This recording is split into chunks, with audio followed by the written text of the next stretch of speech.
Hello, everybody, and welcome to the Afternoon Tune. I'm here with my co-host, 90s. and my other co-host, Dusk, coming in late as hell. and then we introducing basically kind of like almost like the fourth Beatle, kind of like this pancake mixed colored nigga right here called damn. King. King, how you doing, man? Introduce yourself to the crowd. First of all, fuck you, all of y'all. Right. Well, you don't have. You don't have to say fuck all of it. I mean, I'm the one who said it. You can say fuck me personally, but Nah, Yeah, you man. guys were laughing at that corny shit. Fuck out of here, dude. Hey, man, I would have defended you, man. You're cookie dough, not pancake mix. If I'm any type of food, I'm a fucking cookie. Fuck out my face. oh, it's cookie bitch, right? Cookie bitch, bitch, yeah. right? I appreciate that a little bit more. Okay. Anyway, hey everyone, I'm the realest one on this show. They call me King for obvious reason. Right. But I'm sort of like a pseudo non-guest sort of member Right. dude. Yeah, kind of. I mean, he's not quite Pete Best, but he's not quite Ringo. He's kind of in that middle, I mean, we didn't kick him out. He didn't leave, but he's just. I prefer the Han Solo of the group. No, man. Han Solo was there the entire time. You don't get that spot. Oh. You're Greedo at best. Nah, I come in when I need to. Yeah. And I'm coming in. I'm Josh. I don't know if I said that or not, but I'm Josh. I'm also one of the other hosts of this show. And today we don't have as much to talk about as we did last show. Last show was a whole just smorgasbord of stuff. Oh, yeah. Yeah, this time we're talking about Kendrick Lamar's new album, Damn. Well, on the cover, he looked like he ate 2 edibles. Yeah. We're also talking about Rick and Morty, the new episode, the April Fool's episode they had. Everybody thought it was bullshit, but turned out to be actually a real episode, the season 3 premiere. Also, we're going to talk about Mass Effect, Andromeda, and we're going to talk about Persona 5. And we're also going to talk about the new season of Samurai Jack that has come up. Oh, yes. Which has been really badass lately. Oh, man, it's been killing it. Yeah, it's been really good. And so just to start, I mean, how's everybody been so far? How's everybody? Oh, doing good, man. All right, yeah, because I'm doing very well until you call me a pancake. oh well, I mean that was a good joke. I had to say it. How long were you working on that one? Ever since I announced you as a guest, that's the only reason I brought you on. Because I knew I was gonna make some good. I had some piece of paper. I was like pancake mist colored ass nigga, waffle colored ass nigga, cookie dough ass nigga. I had a lot. A lot of them ended in ass or nigga. I had a lot. All right, you better watch out next time I come back on here. Oh, you gonna write some jokes yourself? I don't need to write. I'm gonna just come prepared mentally. Nah, okay. We see how that shit go. When hell freezes over. Yeah. And Dust, he couldn't be on the show last week because he was like at a bachelor party. And I asked him earlier, did he kill any hookers or anything like that? So, what happened at that bachelor party, man? I never been to one. So can you tell me?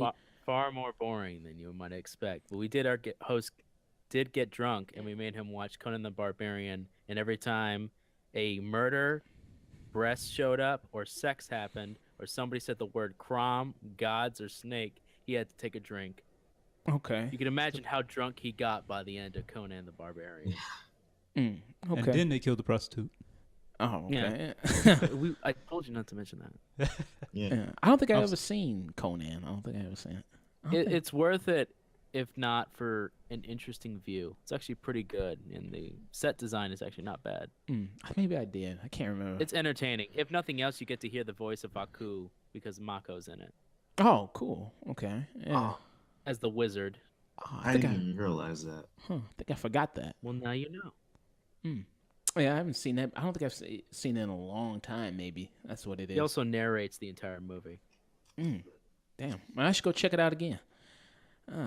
But let's get to our first topic here. Let's talk about Kendrick Lamar's album, Damn. So just to go around real quick, so can each of us name our favorite songs real quick? 90s. So why don't you go real quick? If I had to name one above all, I'd say Pride, just because he's bearing his soul on that one. And that's really what I want to come to Kendrick to see.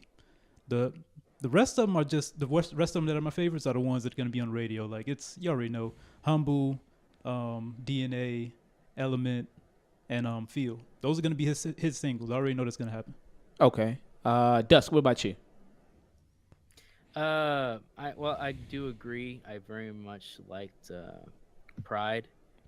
I like the way he was very good in his vocabulary and his use of flow. I greatly enjoyed Feel and a bit of God and despite the length, Fear. If I had to give like a top four, for the rest, uh, they're all right. I mean, everyone's gonna probably like DNA because it's got an interesting video, and I mean, I'm also gonna love the singles just because they just have that feel to them. But I don't know about this album. I have mixed feelings. Well, I do like his flow, his work. I think he's still good. There's nothing wrong with his flow or his verbosity. I have issue with just the basic beat work. It feels missing. It feels like a few things that are kind of missing in it, and maybe a few song beat works could have made it. But especially there's just it needed one last song to kind of tie it all together. While Duckworth is pretty good, and I liked it, it just didn't have a kind of finale that his other albums had before. Okay. And I think the album as a whole kind of suffered for it. While it has individual songs that are pretty good on their own, it lacked the thematic style that he had done beforehand on his previous albums. And while he is bearing in soul, and I really appreciate it, I kind of want to keep listening to it, but I don't. After I kind of finished it the first time and I listened to it a second time, I felt, I can just listen to individual songs. I don't have to listen to the whole thing. Okay. We'll elaborate on that more. We'll come back when we talk about our overall impressions of the album. King, what about you? What are some of your favorite songs on there? Honestly, Yeah. Duckworth is my favorite song, and not it doesn't exactly, or at least on the first couple listens, it didn't exactly fit it as the resolution to me. But from a technical standpoint, the song is almost a masterpiece. You have Ninth Wonder on the beat Mm. with three different beats switching here and fro, and then you have Kendrick just flowing just perfectly as he tells his amazing, crazy story about his dad and his manager, and about how they almost his manager almost killed his dad, and that would have messed up his life, and how Kendrick may not have even been here if it wasn't for a certain choice.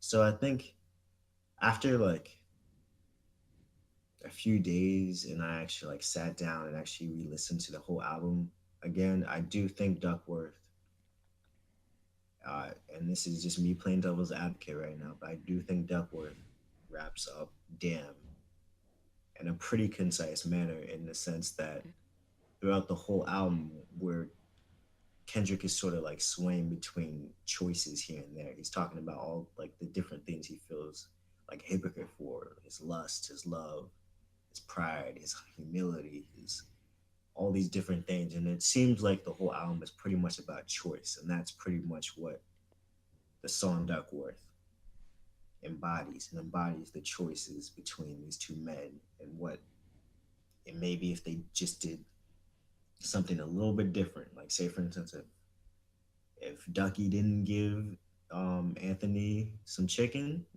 All right. Anthony might have shot him, and then Kendrick would not have been here.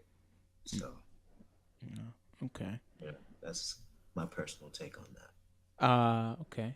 With me, I guess I like a lot of the more popular songs in the album. I like DNA, I like Element, and I like Humble.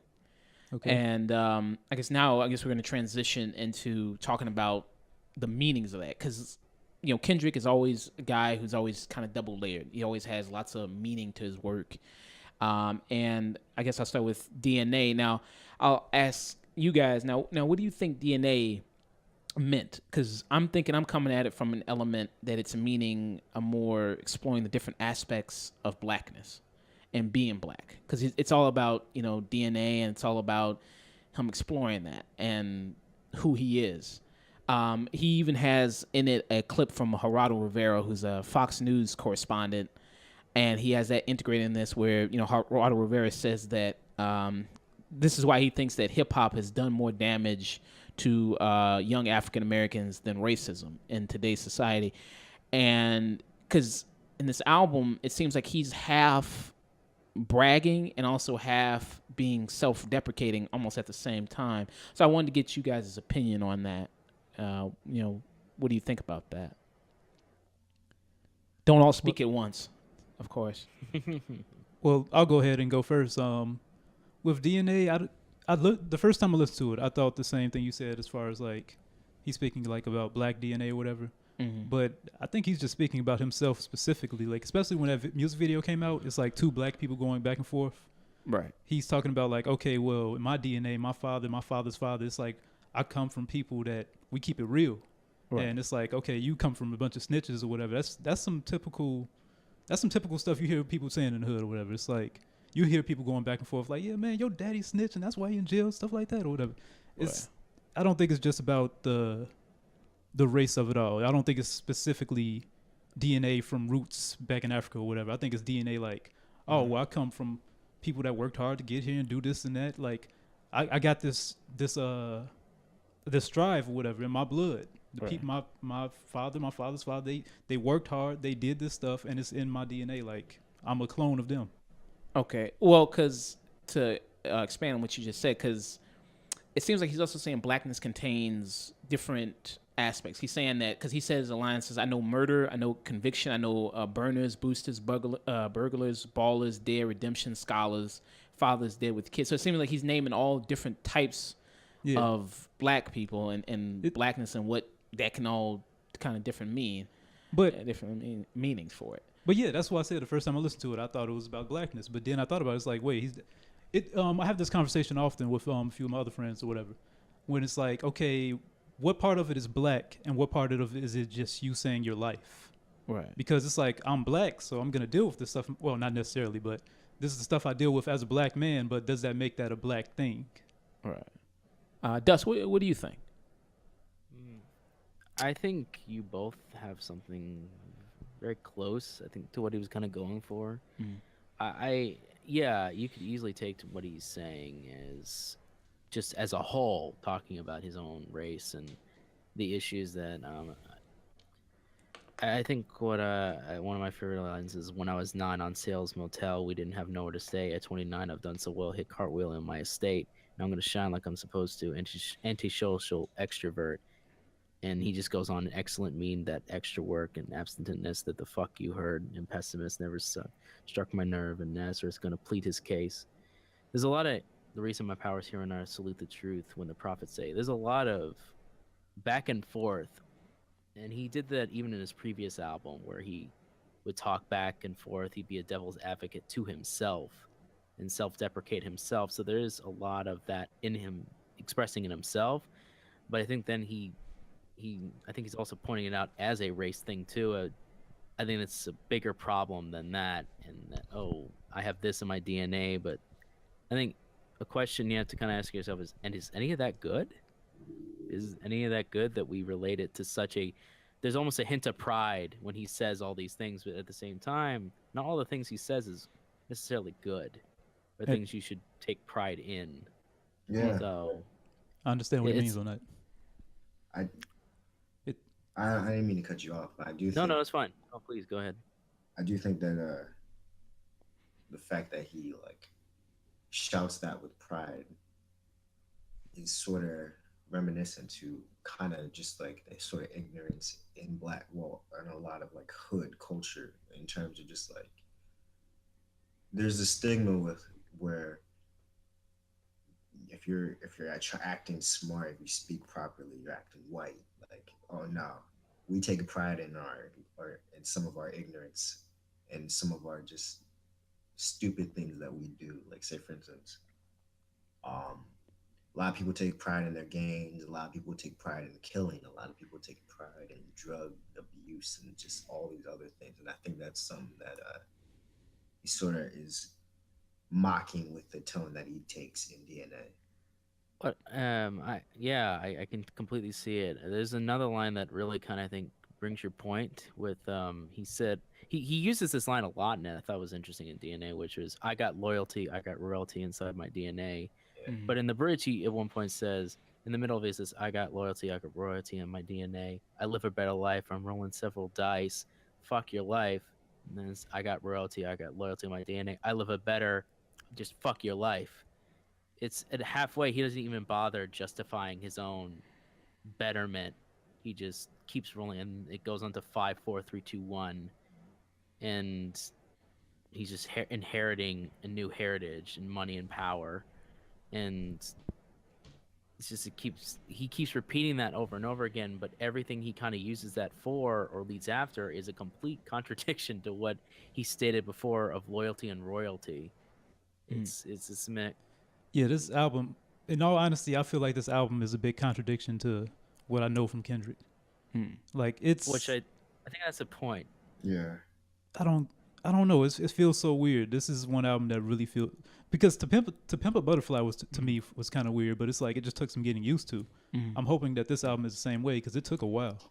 Yeah. I do like this song, and it is not one of my favorites, but I do, again, I appreciate his verbosity and his metaphorical tactness. He's very good at his ability to show off these different sides of himself, especially metaphorically. He's always been good at being a very good poet, if I'm going to be honest. Oh yes. And he's very good storyteller when he gets down to it, especially with the last song, which kudos to Ninth Wonder and the production on that, because that was a really good song production wise. Yeah. But at the same time, I agree with you, man. I don't know how I feel about this album as a whole. Okay. Like, notwithstanding certain songs, And To Pimp a Butterfly, I got used to kind of its weirdness. Like, he's switching through a radio station, he's just getting different things. He's kind of rambling off his own thoughts. In this one, it just kind of seems like, I'm not sure how to take this. I don't want to call it half rushed, but parts of it feel unfinished or necessarily not finished. Okay. and That's to just how I feel personally. to go off of to pimp a butterfly again, I just thought about it, like his song Mortal Man. It's like I have to step back for a minute and realize, like, oh, he's more than just this big person on a pedestal or whatever. He's a regular person. I contradict myself on a daily basis sometimes, so I guess I can understand. He's human. He makes mistakes and all that good stuff. The album actually talks about that a little bit. All right. Just to wrap up the topic about this song, we're just taking a look at the music video right now. So do you all have any ideas of what the messages of the music video could be? Anything like that? Like, why is Uncle Ben War Machine in it? Or, just talk about that a little bit. What do you think of the theme? Some themes there. Take your time. Well, I like the fact that Don Cheadle's at the very beginning, kind of dressed up in a suit, looking really nice and sharp, while Kendrick's just kind of just slouched, very not disciplined or not very show-offy, and then he just kind of goes on himself. But at first, it's Don Cheadle who's furious and furiously yelling at him, and then he goes into the kind of music video, and I kind of like that start of, it's the prim and proper part of it that kind of loses its shit first. And then in the end, it shows that maybe Don Cheadle was just that part of him who wants to be this more than what he is. And this, I'm royalty, I'm loyalty, I'm all these different things. But deep down, maybe it was that same part of him. I don't know. King, what do you think, King? Honestly, why you always say honestly? Like, well, I mean, you on trial or something like that, man? honestly, No, we want you to lie to us, man. yo, let me finish my thought. Honestly, though, I don't really know what this music video is about. Thank you. I see like a lot of like. I understand does like point like maybe Don Cheadle is just like another part of Kendrick. But I don't even know, man. This is one of those music videos that you just gotta like sit down and watch a few times. Maybe look it up on Reddit and see what it is like. Yeah. I mean, because you can see the reason I even pointed that out is John Cheadle seems to have more emotion than he's expressing at that moment, and yet he's apparently the one in authority, but he's the one losing his absolute shit while the person who's sitting there apparently chained has no opinion about himself and he's just completely calm. And yet the scale that's supposed to show a lie detector, supposed to lying is going crazy, but he just remains completely calm. Well, that's my problem with Maybe. this. Well, if I can go first real quick, I just want to say my No, problem by with all means. this is that okay, Same Drugs by Chance the Rapper. Mhm. He did that song. I heard it before. It's just him through the whole song. He put out the video. It's him and a woman, and they're trading verses back and forth, and it made sense. It's like, oh, I can see two different sides now. But Kendrick Lamar, he made the song by himself, nobody else on the song. But now Don Cheadle's rapping his verses, and it's like they're going back and forth.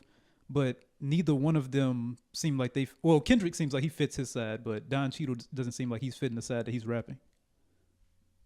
Fair enough. I never said my theory was perfect. That's just the best I got. Right. I don't blame you. It's kind of hard to figure this stuff out. Yeah. Let's move on to talk about one of your favorite songs, the '90s. Wait, before we do move on, I just want to say Don Cheadle, he played in Rush Hour 2 as Kung Fu Kenny. Okay, so that's why. Yeah. Yeah. He has that ad lib in there at the beginning where it says Kung Fu. That's his new Kung Fu Kenny. identity. Okay. All Yeah, right. people going crazy with that, but go ahead, man. Yeah. So, what was one of your favorite songs? Was it Pride?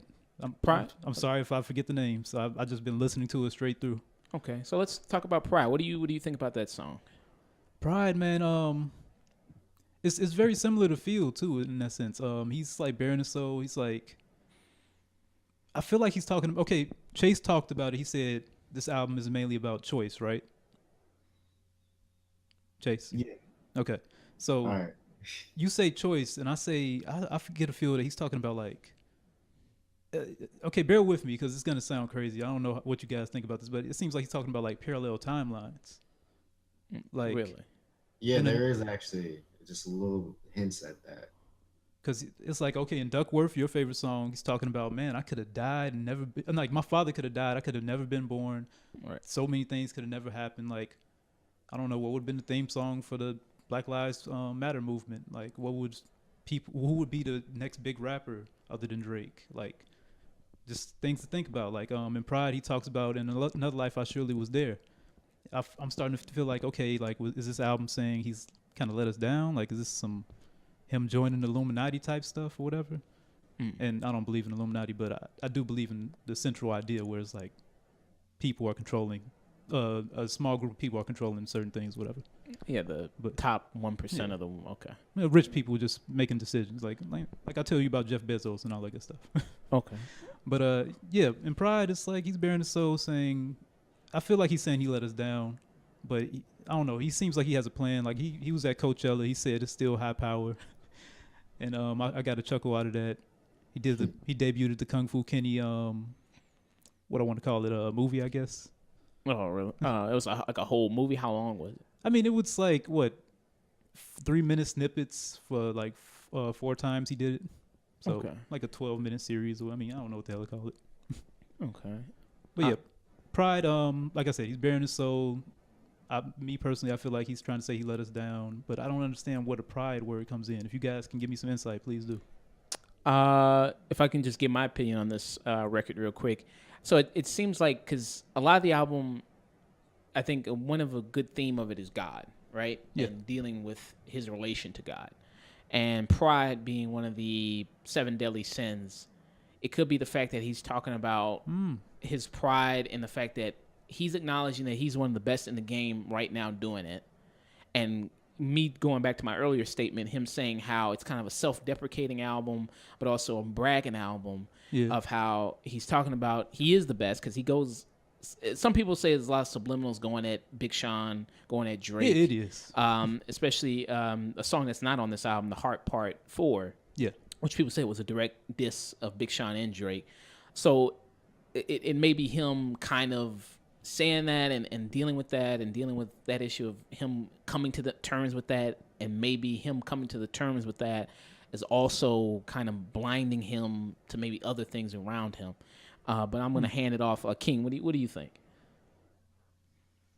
I don't know. It's one of those things where, like, this album has so many possible different interpretations. You know, Right. it's definitely not one of those and I do have to give Kendrick credit on almost every album that he's made. He's made people have to go back and listen to it again and just be like, "Oh, I didn't catch on to that," you know. And it seems like every one of us seems to have like a almost a similar interpretation, but a somewhat different interpretation of what he was trying to get out. Okay. You know? And Okay. I do have to give Kendrick credit on that, regardless of whether or not I or someone doesn't like the music. All right. Dusk, what about you? Yo, Dusk, what about you? Hmm. What do you think? I I don't know. I mean, he has a wistfulness in this, a melancholy that he's looking back at himself and looking at his own pride and looking at what's a perfect world, and in a perfect world I've done this, or it. And the whole album has these moments of where he's just feelings of the what ifs. It feels like, I think the closest interpretation I could kind of give it for myself is you're kind of on a Sunday afternoon. You've had a tough week of work, or you've had some kind of traumatic moments happen to you recently, and you just kind of sit back and you wonder at the what ifs. You can't help but do so, and you try to come to terms with what's going on. I get that feeling more than anything else. To Pimp a Butterfly was it was kind of an experimentation, a personal experimentation on what's been going on with Kendrick for a while, what's been going on with me for a while, and how I kind of feel about all these different things. And the Mad City was about his actual youth, what it was like growing up, and his experiences on it. And then Section 80 was again that beforehand, and him kind of coming up before really talking about it, but not really as detailed as it was in Mad City, where he just kind of laid the not only himself but everything about himself to bear. And this one, I think, even in Pride, it just seems to me that he's just kind of, more than anything else, he's just having to figuring out the more. This is the most lost album I've seen him do at this Yeah. point. His most, I don't have any idea what to do with myself anymore, and I guess all the things I pointed out that I think I might have hope to doing, I still have, but man, shit's not easy. I don't know what to do with myself anymore. I'm caught in the middle, and I don't know what to do with fame. I don't know what to do with my fame anymore. I don't know what to do with my, not necessarily my music, and I think that reflects it, that he's just in turmoil and he has no idea. So that's my interpretation of it. That's all I It can give, really. it seems like a direct result. Like, this is my opinion or whatever, but this seems like a direct result of with another song from To Pimp a Butterfly, which is You. It's like loving you is complicated. He's getting drunk. He's Yeah. just arguing with himself, going back and forth, and I guess that's why it does seem so conflicting. Yeah. Okay. But with you, it was filled with vitriol. It was lamb. It was he was so angry and so angry at himself and his own mistakes in that one, and you could see, well, the first two the album Section 80 and Mad City, Good Kid, Mad City was a setup for his whole life and what had happened to him and his kind of story, and what kind of happened after he kind of got out of there. And in Pacific Butterfly, it was looking at all that and then understanding the consequences of it, and kind of ending it on a bittersweet eye, where you got to love yourself. When all's said and done, this feels like once the dust is cleared of that optimism and that vitriol and that passion, you're just kind of stuck with yourself still. And you kind of, it feels like that melancholy, that wistfulness that comes down after that high of emotion, and you're left with the more subtle ones where you don't know what to do with them. Okay. Like, what do I do with it when people aren't paying attention, or they're not talking about it, or when other people don't notice it but I do? And you just, I think this, yeah, that's at least my interpretation of it, man. Okay. It feels less angry but more just lost, and I don't know what to do. and that reflects both in his music and in the style of the way he raps in it. Okay. I Okay. don't know how you all feel about it, but that's just me. I mean, we all got different interpretations of it, different views of it. So it's interesting hearing all of our different perspectives on it. Mm-hmm. Um, so What would we rate it, man? I'd give it a if I was going like maybe using our rating scale, like a thumbs up, thumbs down, tune in type thing, I'd give it a thumbs up, tune in. I think it's a definitely high listen. Please listen. Yeah, I'm interested to hear like what do you guys think this ranks amongst his albums there? Ooh, good question. Oh, and I will say this much: if you're not a Kendrick fan, you're probably not gonna like this. Like, I think you have to listen to everything up to this point. Like, I tell other people this all the time, and people that aren't Kendrick fans, they're like, "What do you mean I have to listen to the whole thing? It's a story. It's a continuing saga." Yeah, he's one of the few artists that you do get a very good idea of his histrionics by listening to his other stuff. They do continue, and they give you a better understanding of what he's talking about. Do you think it's better Does than anyone else want to go first? Okay, so amongst his album, I think it's better than Section 80. I think it's better than Untitled.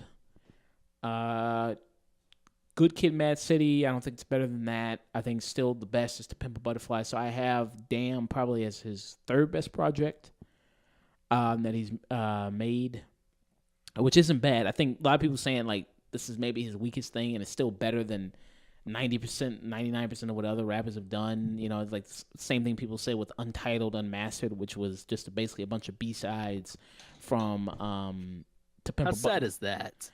Yeah, I His mean, B-sides is better than main stuff. I mean, you see Drake has tried to kind of do that, like B-side stuff, like More Life is just a bunch of just thrown together records. No concept, no theme. It's just like, here's a bunch of music, here you go, and people fucking hate it. I mean, I thought it topped the charts though. Well, of course, like club bangers and all that. Yeah, I mean, there's a few songs in there that are pretty popular. Like I like some few songs. Like Portland's pretty good. I Can't Have Everything is pretty good. I mean, there's a few like good songs on there, but overall, it's just people say it's just kind of a playlist. It's just a slap together playlist and all that type of stuff. And so I mean, a lot of people weren't too hyped on that. I don't think Drake is an artist that can sustain having 20 songs. I think he's maybe a 12 song, 14 song max kind of guy. Like I don't, I don't want to listen to a whole song, but whole 20 song album of him. I still haven't even finished Views or More Life. I look at that track list. I go, okay, I don't think I want to listen to all those songs. So King, real quick, if you could just give your, because I know you have to leave in a little bit, so you give your like rating for the album. What do you think it ranks amongst all the Kendrick albums, and just basically overall thoughts there? All right, for a rating, I guess I would give it a 9 so far. Okay. And for overall in the ranking of Kendrick albums, I still think it's To Pimp a Butterfly, Good Kid, and then Damn. All right. That's where I had it, yeah. But I don't think that just because I ranked it like that, that takes any away from this album. I do think there's a lot in it that we still have yet to like fully dissect. Okay. All right. And I do think Kendrick is improving as an artist, like in terms of just lyrical and like his ability to just go into a song is a lot better, and make a song good is a lot better. Do you think he's the best rapper ever? I think he's a very strong contender at the moment. Top 5? Because I mean, you look at it though, because like there's a lot of great rappers that were out there that we respect and that we put out there, but when you look at their body of work and you look at their albums and their mixtapes and whatnot, you can't tell me that To Pimp a Butterfly, Good Kid, Mad City, and even this album, Damn, they don't compete with those. You know? Right. So are you gonna leave now, or are you gonna hang on for a little bit more, and you gonna leave? I'm sorry, guys, but I gotta go. You can find me on Twitter at All right, nobody give a fuck about that. All right, you Mr. okay, Light and man? Bray. Okay, yeah, you can get out of And there, on man. Snapchat by Mr. Light and Bray as well. That is MR Light and then N That's a, Bright. that's a goddamn shame. All right, All right. all right, man. Take care, Good man. luck to the show. You guys have fun. Thanks, All man. right. Later, man. All right, bitch ass nigga. All right. So 90s. So what do you think? You think Kendrick is the best right now? And do you Yes. think, as far as ever, what do you think? You think he belongs on Mount Rushmore of hip hop? Okay, so I don't want to anger people. So as far as the best ever, I can't speak on that. I don't listen to old school rap as much as anybody else does. Okay. I'm more of a like early 2000s, late 90s kind of rap. I can't even say late 90s. 90s kind of suck, but I don't know. 90s Like, had a lot of 90s is like the golden age. A lot of people consider that the. name. Okay, wait. Yeah, name some people from the 90s. Like, what are you talking about? You Early had Trap 90s or Called, late 90s? you had Trap Called Quest. You had Public Enemy, who started in the like late 80s, came into the 90s. You had Biggie. DMX. No, yeah, you're talking about early 90s. I'm talking about late 90s. Late 90s? 'Cause I'm talking about as DMX I'm came growing out in up. the later 90s. Yeah. I didn't like DMX. Eminem came out late 90s. I like Eminem, but I don't like him nearly as much as everybody else. Okay. Jay-Z, I think he came out in late 90s. Jay-Z's all right, but he's still not speaking about stuff I care about. Like, Kendrick is the only person speaking to me, like, personally. Okay. Like, and if I had, like you said, rate the albums or whatever, I had to rate the albums. Section 80, which you guys didn't mention, I'm surprised. Yeah, I mentioned that. I said Oh, that you was, yeah, that was the last one. see, that's the first one, man. Okay. Like, my order is actually chronological, man. Section 80, Good Kid, To Pimp a Butterfly, and then Damn. Like, Okay. the closer that he gets towards home, because it's like he's taking a journey. Mm-hmm. And at the what was it, the Grammys, he did the Africa thing or whatever. Like he had what do you mean the Grammys? The thing he's in chains or? well, yeah, he was in chains and everything doing And possibly one of the best artist shows they had at the Grammys ever. What- Yeah. Well, well, yeah. the Africa thing. I can't remember that. Okay, so at the very end, I'm trying to remember what song he played, but to make a long story short, he cut off the lights, had a big Africa symbol in the background that was lit up, and it had Compton on it.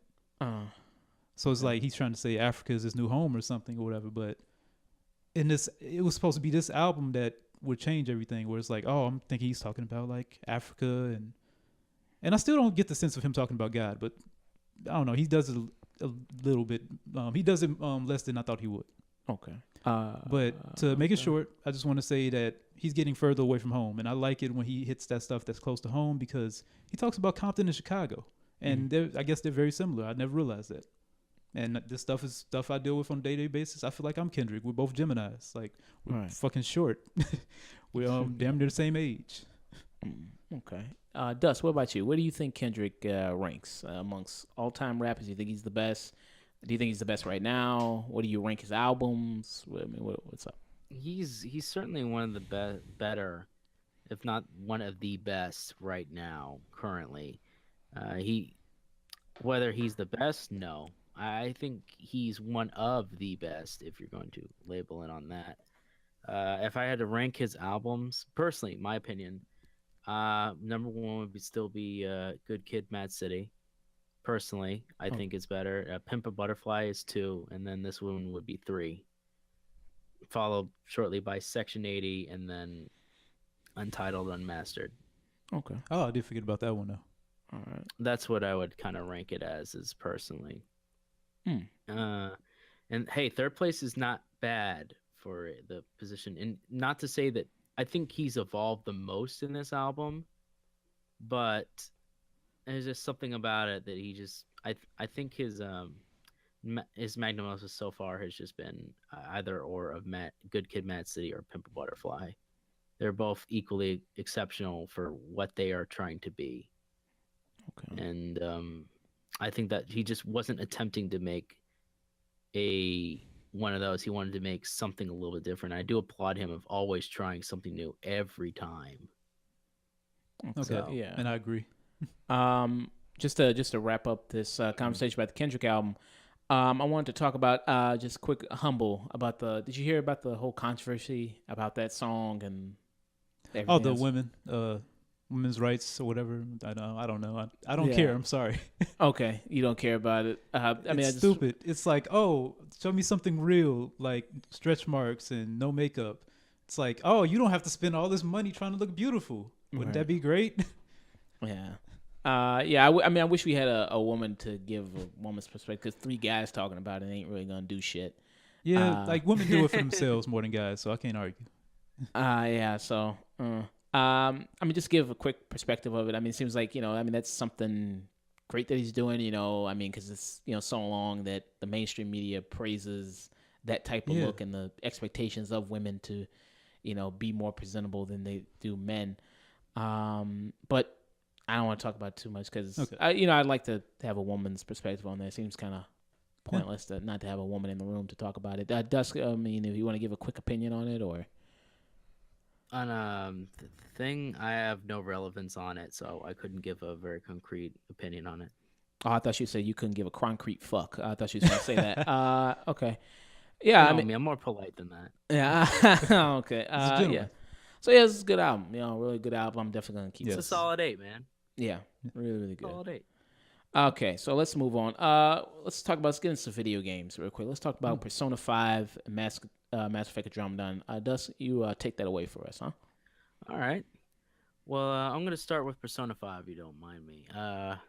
Persona 5 is the 5th entry in a long-running series of a spin-off game franchise called Shin Megami Tensei. And that is a series that has its own spin-offs in its own series. It's a long-running JRPG series published by Atlas. And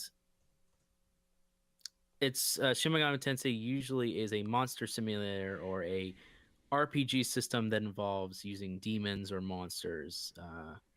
For the most part, they tend to use other gods of multiple pantheons or different type of creatures. And Persona, the first one, came out in the earlier 90s. I don't remember the exact time, but it had to be somewhat censored for an American audience, or at least they felt it needed to be censored when it was given to American publishers. That one is very different from what we get for Persona 5. It's very much similar to the other Shin Megami Tensei series, which involves first-person view followed by battle sequences where you face off using basic turn-based combat and you attack. Now, most of the plots that involve in most Persona games are involving some demonic entity or some great entity that's going to eventually destroy the world or cause havoc or whatnot. And one of the mainstays of it has always been the Velvet Room, which is a place that imbues the main characters with power. The series has evolved for quite some time. In the first one, it was closer to Shin Megami Tensei, where they were demons, and a bunch of friends made a dumb bet to, hey, why not summon a demon or thing over here? Because I saw a ritual in this joke book. Let's do it, because why not? Dumb Japanese white kids trying to do that. Right. And that, Japanese. surprise, creates a shadow world in which they have to, with the choice of main character and whatever other characters you want, to drive it back and save the world. Persona 2, Innocent Sin and Eternal Punishment is where the series went closer to what Persona would eventually become, which more focused on the hidden truths of things and kind of using you are your own shadow, the monster, the persona, the ego that allows you to defeat other creatures and beings. It also introduced fusion combat, which, among other things, is what kind of makes it a staple of that franchise so far. But I would say what mostly defines Persona games is how kind of dark they can be, especially 2. 2 is where rumors actually become reality in 2. Now, that was also fairly decently received, but we never actually got a second. We never got Eternal Punishment. We only got Innocent Sin, so we only got one half of the complete series over in America, which we wouldn't get later until it was re-released on the PSP, as the first one was re-released on the PSP with new music and uncensored graphics and updated UI Okay. and an extra dungeon added for good measure. Um, then we get to Persona 3, which came out initially in Japan, did very, very well as a niche game, and came to America, though rarer copies. It didn't really come out again until it was re-released as FES, which added an additional story, which is hit and miss for some people, and additional, much easier ways to do this new mechanic, which was introduced in Persona 3, which was called social links. That was the which has now become a main staple of the Persona series so far. Social links is a system in many other niche Japanese games where it's basically a dating sim, kind of like Love Plus or any other type of dating sim that you may or may not have heard of, where you interact with different individuals, spend time with them, and then pick the right choices, and you get to know them better. They That mixed, yeah, go ahead. I was gonna say I feel like they did that in the to kind of tie with Catherine or whatever. I'm trying to figure out the right word to say with it, but it just reminds Catherine. me of the game Catherine that they also made, I believe. Yes, they are very. That is very close to them, and it is hinted several times, at least to me, that it also takes place in the same universe. Oh, nice. Okay. So they've mentioned it multiple times that Vincent has made a joke cameo in Labyrinth, and but there has been somewhat hints in deeper lore that it's saying the same basic universe as the other Persona games, and it just makes sense. But that was a puzzle platformer, which was also good, but that's regardless of what I'm talking about in Persona. Persona 3 also introduced another dark narrative with the end of the world, and that's really where they kind of settled down on the main antagonist called Shadows, which are fragments of people's egos and left to fester. And in this realm where they're left to fester, they become malignant and evil. And the only way you can do it is by facing your own ego and controlling it, and that creates a persona, a mask that you allow to fight these shadows. In Persona 3, it was an endless gauntlet as they tried to reach the top of Tartarus to defeat it being called Nyx, with other colorful characters. In using the social link, that was used to expand game time and to add additional narrative, and it proved quite popular. A sequel would later come out with Persona 4, which took the mechanics of what 3 did, severely increased them, and as similar as they did to Persona 3, with the FES build, they released a Persona 4 Golden, which added even more hours of content, better translation, and voice acting to an already superb game. And now it had been about 4 to 5 years since Persona 4, and about 2 years since Persona 4 Golden. We get the new game Persona 5. Just like its predecessors, you are a nameless person that you may name them however you wish, and they are your avatar to see this world through. While the other ones have more, especially 3 and the previous ones, were more mute protagonists, maybe in the mix of 2, because 2 actually had characters and you focus on it. But with the current caveat of 3, 4, and 5, this one kind of has more personality, although it's a bit more subtle. The soundtrack is still done by Tomohiro, which he excellently does, which this one's more jazzy compared to the pop and jovial 90s kind of style that would have been popular in his time. And Persona 3 is a bit more bizarre pop that 3 had. So this one's a bit more of a jazzy soundtrack to deal with the more mixed tone. If I to not spoil anything or go into too much detail, Persona 5 starts with your main character getting arrested and having to recount what had happened months earlier to him and what started this thief's guild, so to speak, and what's he involved in and why he got involved. And as such, you learn about the lives of these characters and what they were fighting up against. For the most part, this game is very well done. Okay. It's solid. The sound design and soundtrack is very well done. The voice acting itself needs to be commended because all the voice actors give it their all and make very convincing emotional dialogue. They've come a long way from Persona 3. I actually went back and listened to some of the dialogue from Persona 3 just so I could have reference. And they've come a long way from emoting and putting more faith in the voice actors. And Atlas has had a staple of voice actors, so you can see a lot of fan favorites or a lot of other characters voicing new characters in this. Soundtrack, music, sound effects, they're all solid. Um, I have nothing really bad to say about it. The UI is very impressive. They've updated it and changed it a lot. The social links have now been completely changed to be more to be replaced with confidants, and now confidants hold a much more utility based. And 3, it's the story itself was solid, but the mechanics failed it in a lot of ways, or at least was prototypical, not exactly finished. 4 was the final adjustment of what those mechanics kind of be, and just like 4 was to 3, 5 is to 4 in the mechanics department. You now have more options how to deal with certain classes, with the added caveat of certain new damage types, including guns, nuclear, and psi damage, which were not available in previous 2 installments.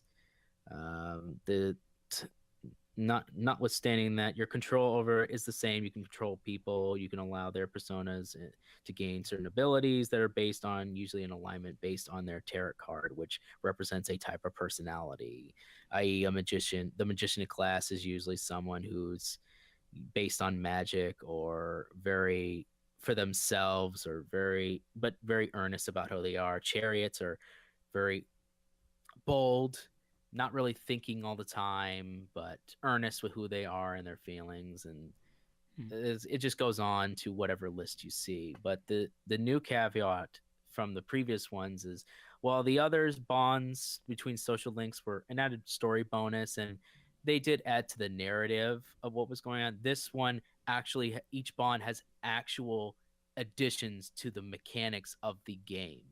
Say you upgrade a temperance line, you are allowed to do things outside of what you're doing in the main story. Like, oh crap, I'm about to go into to do this activity. I don't have time to make extra stuff, but I need it for later in the game. Well, if you leveled up in the temperance, for instance, you can ask that person to make items for you while still being free to pursue this other thing when you couldn't before. Or if you leveled up the social link with fortune, you can have a fortune with that character and increase gaining an XP and not using as much SP and all these different things. Okay. And it's all more wounded towards the combat combined with the story. That itself also combines well with the narrative of this one being much more subtle than the previous ones. With 3, it was more grandiose and dark, and the world was coming to an end, and you need to stop it from happening. In 4, again, the world was coming to an end, but that one was a murder case and a murder mystery. You were figuring out why this was happening, but most of it was tempered with a lot of hilarious moments and characters that eased the tension, the dour tone, and made it much more lighthearted in comparison. 5 rides the balance between those two and follows a more dour tone, but handles it with a lot more subtlety than the previous 2 allowed, and digs at what is one of the biggest things is what is redemption. When someone is labeled with the identity of being a convict or not being what society wants them to be, is there a way for them to get back? And for the most part, no. The way we treat other people is they're stuck as that label, whether they like it or not. And it asks the question is that acceptable? Is that what are we just done? And we're going to give up on that. And they can't ever have a moment of redemption. People can't have mistakes anymore. They can't learn from them. And that's just one of the many themes that this game tries to replicate. Overall, if you've never experienced a Persona game before, I would definitely suggest picking this up if this is your first. Okay. It is definitely more than worth it. But I will warn there is not entirely perfect. There are a few flaws here and there. The game itself is what I was called Atlas hard. Now, for most people, they may not like that, but be warned: if you've never played a JRPG or have no experience playing a RPG and don't understand the mechanics, just set the game on easy, and even on easy, you may have a hard time understanding the dungeons. They are not easy, even in the easiest setting, unless you go on safe mode, and then it's pretty much a cakewalk. But you can't alter the difficulty after that. Anything between easy and any of the harder modes, you can adjust at any time, so that you shouldn't have a problem there. The second is more of a minor detail, but I need to speak on it anyways. With the previous installments, Atlas has been noted, including its side games, how well its localization job has done and how well they've been able to translate this to other audiences. Persona 5 is a bit clunky sometimes. While that's no means to say that it is terrible or the dialogue is awful, the voice actors do a phenomenal job, but the script can be sometimes subpar. And the translations are a little on the nose, or at least immediately direct translations from what it would have been in Japanese.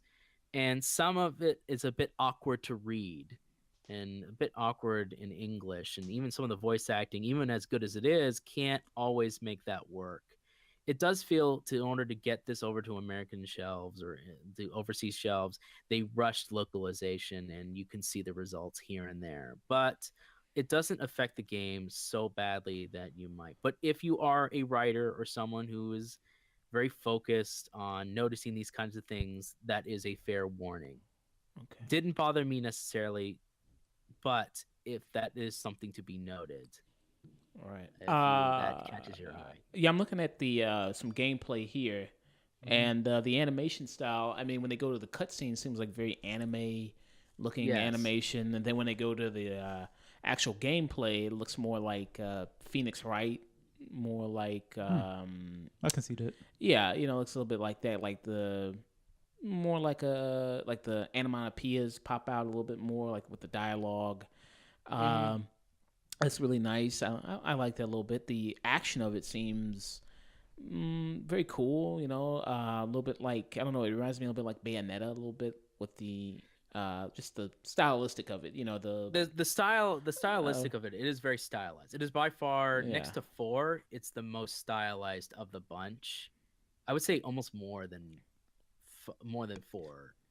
Golden withstanding, Golden had a lot of stylization, but everything from the everything from the knight into the dagger that hits the days, everything is pointing towards being a thief. Everything is pointing towards his own personal comments on it. Every little detail is animated a little bit.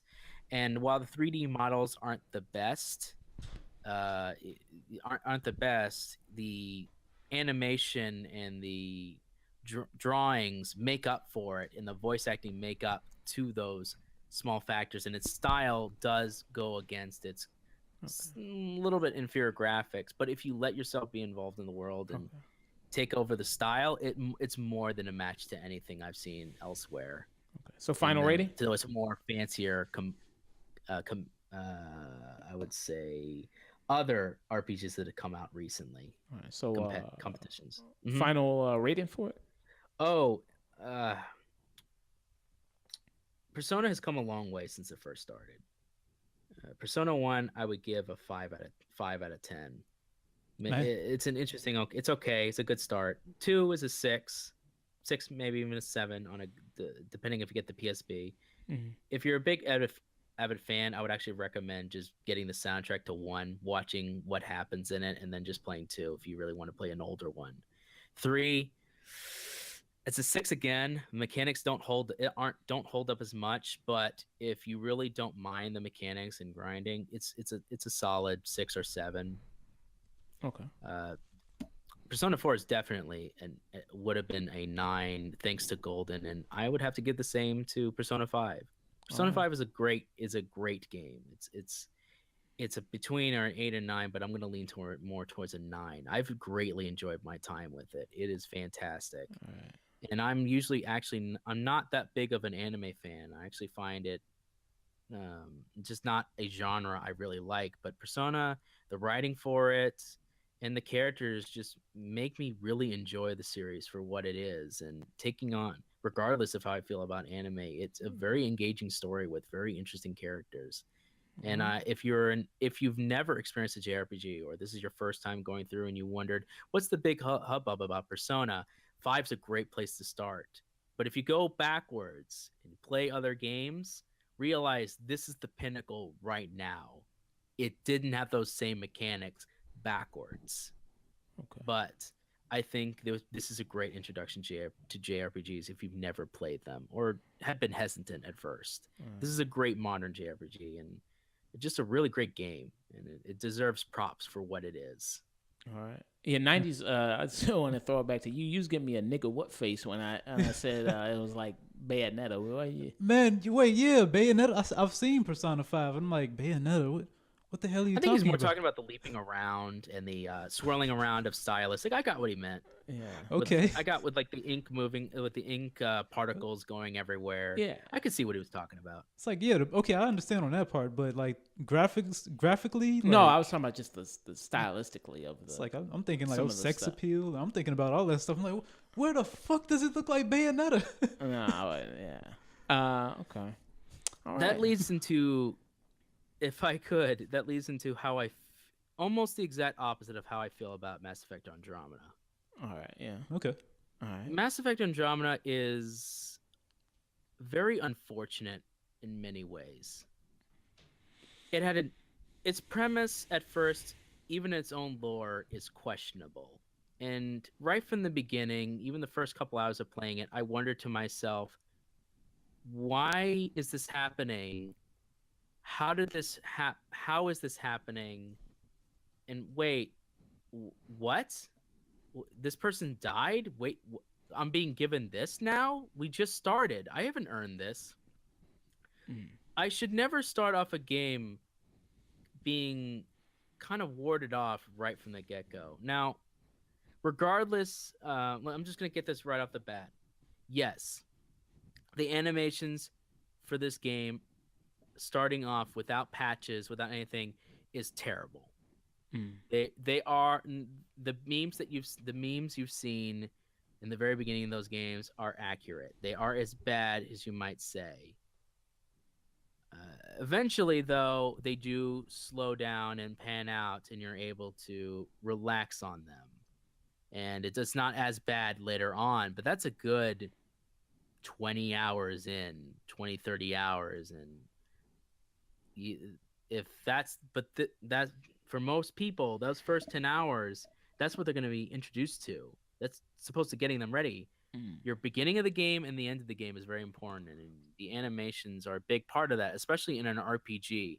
And other games, maybe not necessarily the worst thing ever. If you have a good narrative, you can kind of supplant not great facial animations and not most amazing. But in an RPG, especially when dialogue, you're spending a lot of it speaking with dialogue, you really need to nail this. And you can tell that either BioWare didn't care, or EA, or both, and they didn't put the necessary amount on it, which is a shame considering Mass Effect is so beloved by many, including myself. Now, removing the facial animations from the equation entirely, the plot itself is okay. There has some moments that it shines or might become interesting, but by the time they do, you've endured tedious quests, really difficult UI, very slow moving animations towards planets, almost needlessly so, which has been updated in the patch, so that is not really the case anymore. It has a lot of small issues that compound to a lot of tediousness that is not necessary in a RPG like this, especially in exploring a big sandbox RPG.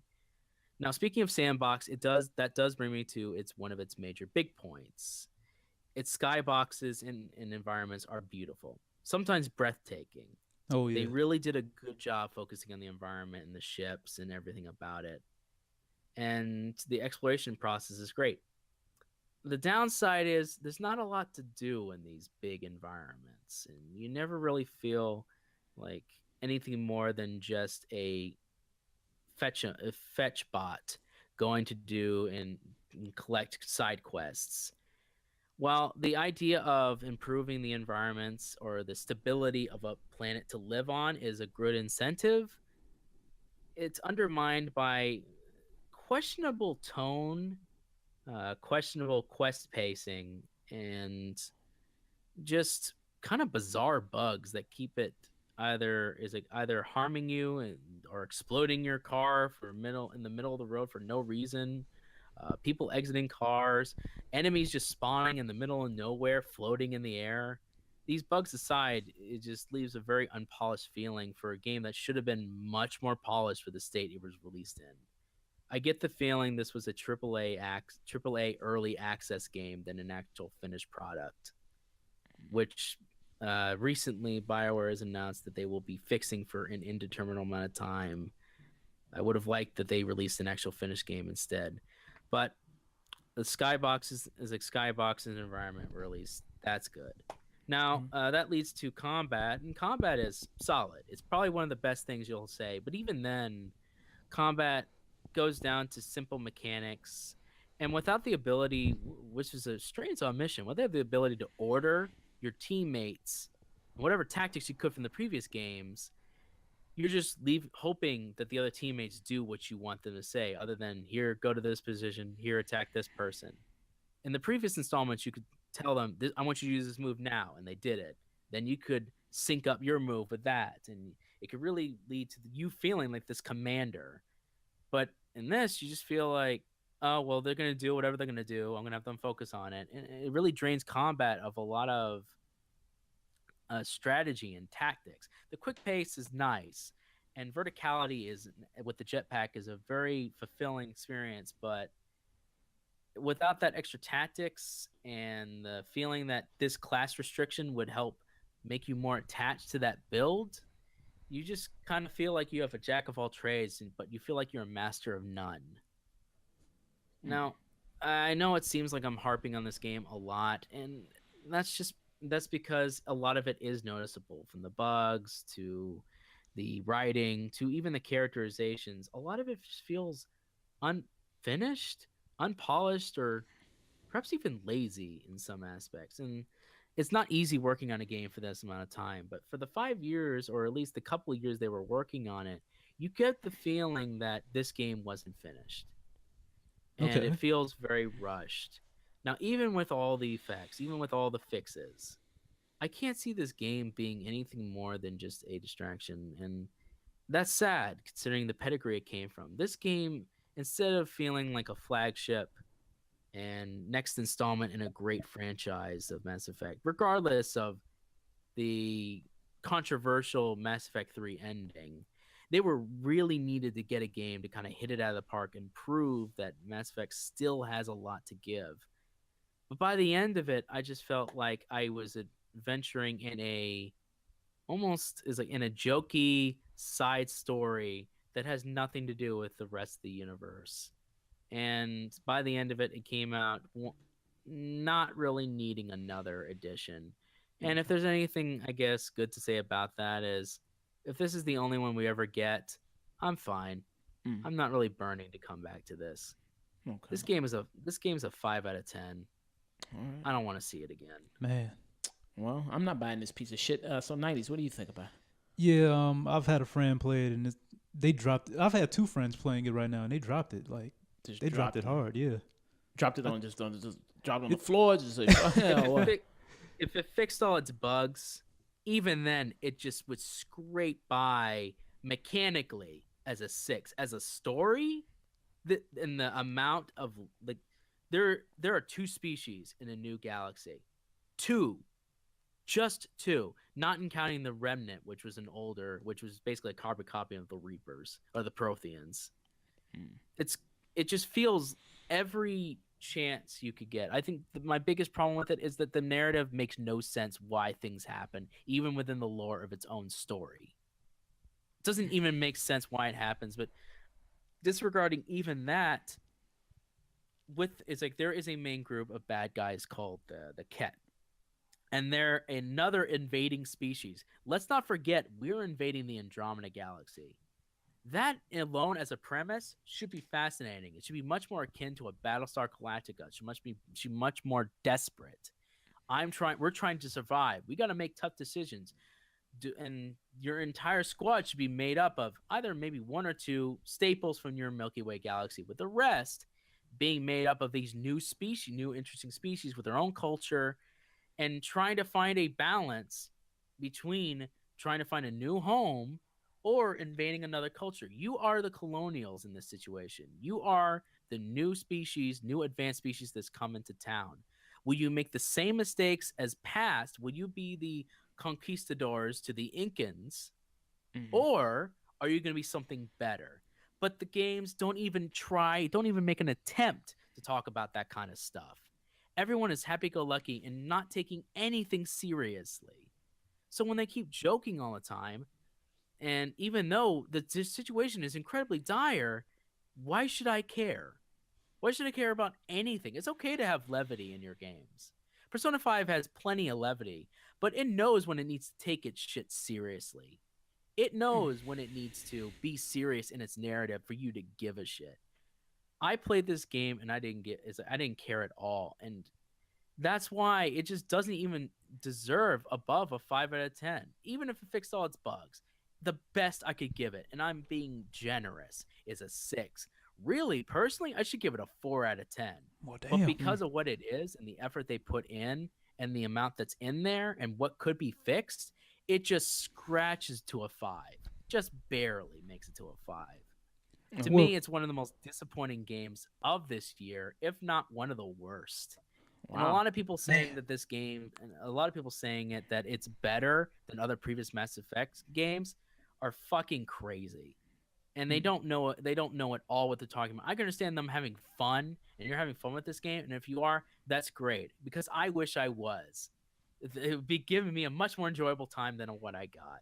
But what I got was a trudging story, bland characters, very boring is a narrative, clunky mechanics, is a dangerously buggy game that didn't deserve to come out like this and didn't deserve to have the name of its legacy placed on it.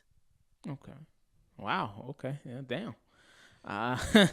Mic drop. I guess let's just try to move on to something more positive that we probably more like. Let's talk about Rick and Morty, the premiere episode for season 3 there. What up, dub? Because the title of Rick and Morty that spells rigor mortis is more uplifting. Nice. I never made that connection before ever. Yeah. I always thought brick and mortar. Oh, that's what you thought? I don't know Fair why. enough. I mean, hey, rigor mortis or brick and mortar is all that matters. It's like, hey, rigor mortis sounds better. I just always looked at it as Back to the Future on acid. That's how I looked at the title. That too. Yeah. So fair enough. So this episode premiered on April Fools, and a lot of people were, tossing around. Some people thought it was because it was April Fools. It was a lot of, the perfect time for a lot of news outlets to put out fake news. During that time, I've always wondered, has the Onion put out real news during April Fools? Is the Onion still? I thought the Onion was dead. No, the Onion. The Onion is still around. I thought they died last year. No, they're still up and running. Okay. Yeah, have they ever done that? Like put out real news on April Fools? That would be great. Yeah, that would be a nice big turn. They break some huge news story and all that sort of stuff. That'd be kind of funny. But yeah. So what did you guys think about that? Anyway, the episode. Did you all see it, and what did you think about it? I did. I was waiting for Samurai Jack, and then the April Fools happened, and then I'm like, oh, okay, I guess I'll watch this. Oh, I'm a little bit miffed, but I'll watch it. Yeah. I'm sorry. I just want to say this real quick. Like, I was so happy because one of my friends told me, it's like, hey man, Rick and Morty is on right now. It's gonna be airing 24 for the next few hours or whatever. It's like, okay, I turned to the channel. It's like, oh yes, Rick and Morty. I get to see a great episode, and then Samurai Jack is coming up next. And where's Samurai Jack? Yeah. Because they just April Fools, bitch. I thought I had a double, man. Right, they just kept playing that. How long did they keep playing that? They played it 3 times in a row, both an hour long, so it occupied 3 times in a row. Oh, okay. And would they, occupy like an hour, an hour and a half block. and they looped it on AdultSwim.com. Yeah. Oh, okay. So they looped it. I don't know how long they did it on there, but it was long They enough. did that for at least a while. Like Yeah. I think the entire night. Yeah, probably at least 5 a.m. in the morning, I believe. Do you all know at all when the rest of season 3 is coming out, or did they ever say, or The summer? I'm not Summer? sure what date. I think June. Okay. Because I was trying to find it, I couldn't find any concrete things about when the rest of the season was coming out. I think it was still up in the air. Dust, do you have any information on that at all, or Dusk? You know about that? I dug it for what it was. Okay. Oh, I mean, like, I've only seen, this is only the premiere. I thought it did bring up a lot of, finally, they brought up some good things about, I wonder if they'll ever talk about the dead bodies again. Oh, wow, they did. And, there's a device in there. And I did like the interesting metaphor of the Szechuan sauce. Oh yeah. Yeah. I think that's interesting about Rick and Morty, and I'm not always the biggest fan on it, but I do appreciate the nods of previous installment episodes and narrative, but also kind of what Rick is just such a insane man that you feel as if every lesson he tells has a hidden, even more hidden lesson in it that even he's not aware that he's revealing. Okay. He's the cartoon world Kendrick Lamar. I guess so. I mean, like, he's tricked aliens that are made to trick other people. So he's clearly incredibly intelligent, but also stating he's also more destructive than that being who conquers an entire species. What is it? What is that name of that thing? It's called the All, or the Ollie, or whatever it's called. the you remember the thing that he was dating? He was dating an alien species. Oh, Unity. Unity. Unity. Okay, yeah, Unity. Yeah. Yeah, one of the better. So, and his family, his sister trying to get him back, and Morty just coming to the conclusion of, like, he just abandons people. That just happens. Like, even one of my other personalities has more understanding of being a psycho than just the Ricks. Because the Ricks just don't care. Yeah. They don't see anyone as anything. It's now, to bring up, you said about the other Morty. Now, what do you think about the whole theory of, like, the evil Morty, and that Morty will eventually become Rick at some point? What do you think about that? Like, that's a popular theory that's out there. That's definitely possible, especially with the beginning of this season 3. You see, I could easily see him becoming the new Morty. I'm sorry, the new Rick, or at least, that definitely shows a lot of parallel where he just becomes numb to everything, and he just doesn't matter, and then he repeats the process indefinite. Could be another reason why he keeps Morty alone, to keep himself alive one way or another. Even though he has plenty of plans for that, I don't know how the hell. It's so much twisted stuff in here. It's like, man, does he have a million clones, or like what? He's staying alive somehow. And because it's also curious, like, think about the Rick character is like, he has a whole place of Ricks that's just like him, but he's an outsider amongst them. So it's just like, why does he hate them so much? I mean, does he hate himself that much? Like, he can't even stand to be around himself. And, what is his true backstory? Because you never hear about his wife. We finally saw what might be an image of her. I mean, but you can't even trust that. You Exactly. know what I mean? You can't even really trust that, or what happened to her and everything. The whole backstory series is a mindfuck. It is. Yeah.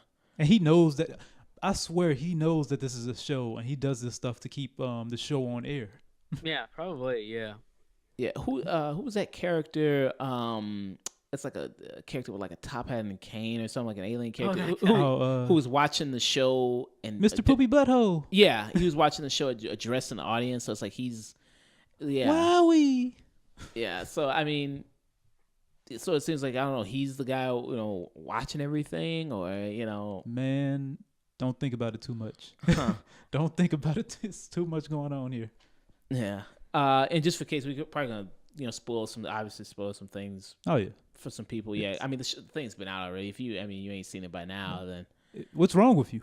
yeah. I mean, Go watch it right now. and what's funny, they had Bird Person come back. He's Cyber. What do they call it? No, Phoenix Person. Phoenix Person now. Yeah. Yeah. She wanted to name him Cyborg Bird or something. Tammy. I missed that part. She wanted to give him a different name. Yeah, it was something stupid. I know that much. Yeah, which was, that was funny. I mean, that's the thing about Rick and Morty. It can switch from those. You think it's gonna be like a sweet moment sometimes with the whole thing with his family, and then it can immediately turn crazy with him talking about that Szechuan sauce, and for him just dripping saliva all over the place. Yeah, it goes back to the very first episode. Yeah, so Rick and Morty forever.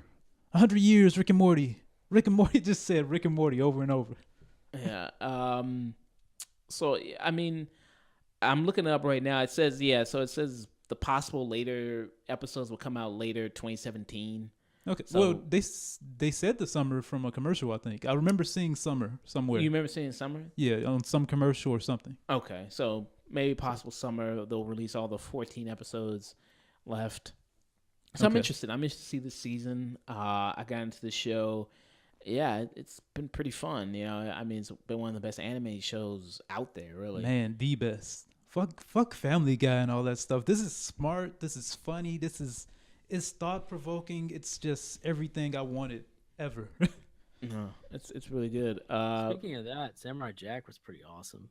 Yeah. Oh, yes. I mean, yeah, Samurai. Yeah, move on to Samurai Jack real quick. I mean, this is season 5. How long has Samurai Jack been on hiatus? Basically, like since season Almost 15 years. 15. Damn, it's been that long, huh? Man, I'm old. Yeah, man.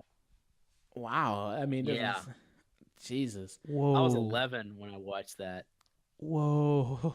When I watched the last episode, I was 11 years old, baby. Yeah. And the season 4 because the show never really ended. That's what all the thing. No, it never really ended, and Yeah. it had a non-canon comic book series that continued until then. Now it's been told is irrelevant. And what was in the comic book series? Oh, just further adventures of Jack. Also, just stuff that him saving Different, people. different, just tales of Jack. Just Dragon Ball GT. Okay. Yeah, Just pretty him. much. I mean, not that they weren't any good; they were actually fairly good and interesting. But it just with the new invention, he kind of said it's non-canon. They're myths, not really canon to the story anymore. Okay. Which is fine. I mean, some of them were hit and miss, but overall, it was just nice to have more material of Samurai Jack. It was a long time coming. At first, it was a movie, and then it wasn't a movie, and then eventually he decided to have a series. And I think we're on episode 6 now. Yep. Episode 6. And that's 3 more, and that's it. Yeah. I mean, it's only 10. It's only a 10 episode season. Not like normally they usually do 13. Smart move. You think so? You think you didn't want 13? Man, every episode has been a banger. Like this, honestly, this last episode, it died down probably just one notch. But every With episode. Scaramouche. With a what? Scaramouche, the robot dude. Yeah. It was like some comedy relief, I guess, or whatever. I didn't want to see that. Yeah. Not when we're seeing. So how did you guys like the? My favorite character showed up again. If he doesn't show up at the end of the series again, I'm gonna be mad. Da Samurai. Oh, the black samurai guy. Man, Oh, it was one of my favorite. It was one of my favorite episodes in the original series. I'm surprised you didn't say the Scottish guy, man. The I Scottish. thought you was gonna say the Yeah. that Scottish was guy the too. previous episode, baby. But I mean, he's the baby. But he's the most iconic one. Like I was so hyped when I saw him. No. Well, we're talking about the most recent episode. If I'm talking about, I was happy to see the Scotsman, and then now he's a ghost, and I was sad they got it first, but then he came back as a ghost. And he's got all right, I'm okay with this. I'm fine with 85 this. daughters or 100 daughters or something like that. Like, He that was makes getting sense busy. considering who he was. I didn't know Scotsman fucked like that. I was like, Wait. yeah, I'm sorry. Okay, I'm derailing this. I feel like, but how many years have passed? 50. 50. Okay. 50 years. I thought it was 100. I'm like, how are these people alive? No, No, that's it's 50. 50 years. He said. Okay. yeah. He always says Beginning that. of every fucking episode. Yeah, I 50 skipped years the have beginning. passed. yeah. I grab food or whatever. I do whatever I need to at the beginning. It's 'cause- fine. I'm Yeah. just correcting you, man. I'm just trying to help. Yeah. Oh, thank you. But And- yeah, no, I was happy to see of the list of cameos, the blind archers. Everyone was cool, and then a Oh, yeah. fun little cameo for Dormongo, even though I thought he was killed. Demar- like who? Aku. Describe Demar. Who is that? Dormongo was the guy at the very end. I will gather your essence for the greatest of warriors, and then they Oh, all that like look guy. at each other, The and he's like, "I believe I've come to the wrong the place." demon creature. Yeah. Yeah, the demon creature. He was in one of the original episodes, and he used the essence of warriors to fight Jack. So And, yeah. So it seems like this season, just to talk about the overall tone of it. So it's moved to, instead of Cartoon Network's moved to Adult Swim. So it being on Adult Swim, it can be more violent. You see blood. oh, Yeah, boy, is it. that guy's head looked like a dick. Oh yeah. He said, I mean, I was surprised but it's like, well, it's Adult Swim, so. they said- That actually shocked me more than anything else. Was at the very end, like, guy's head looks like a penis, and I'm like, okay, sure. Yeah. I guess we can do that now. I was mad I wasn't watching with somebody. I was like, did anybody see this?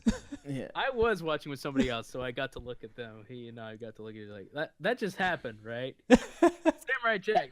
They said penis on air. It's like we can get over This the is blood. awesome. We can They get said over the blood. SOB.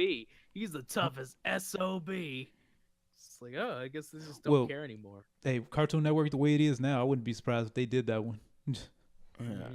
Mhm. But the tone is, it's more dark. You see Jack, and he always says at the beginning of every episode, 50 years has passed. Apparently, I guess him jumping through the portal has apparently had an effect on him physically, so where he doesn't age.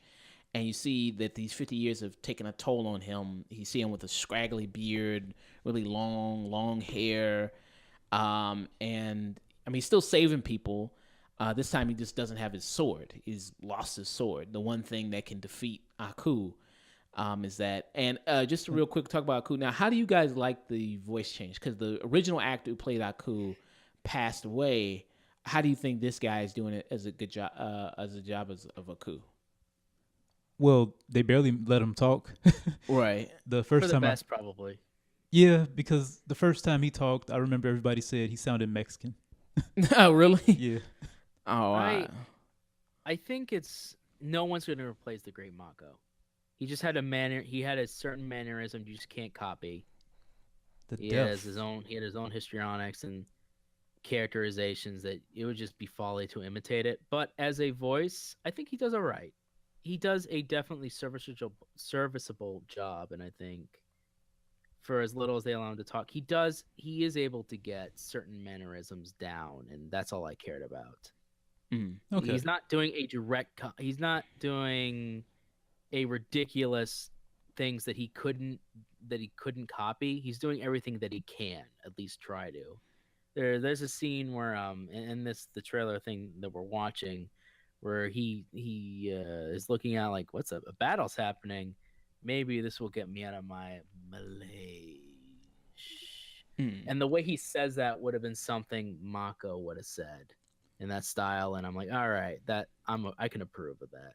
Same here, that- and thank you for pointing that out, man. I didn't even pay attention to it. I had to recollect in my mind. Yeah, I think he's doing a fine job.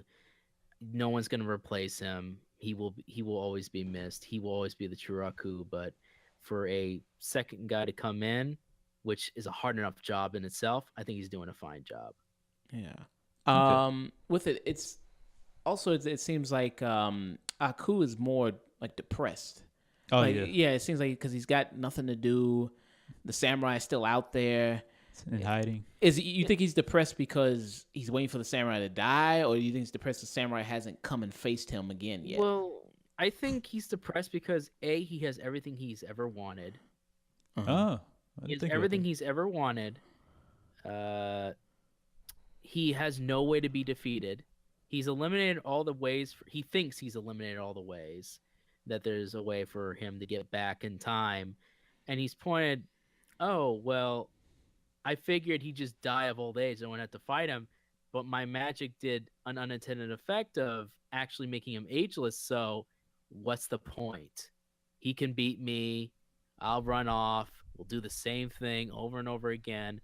But in the meantime, I'm not getting any richer. I'm not getting anything any more than anyone else. So he's just kind of in this depressed. They're both in this depressed state.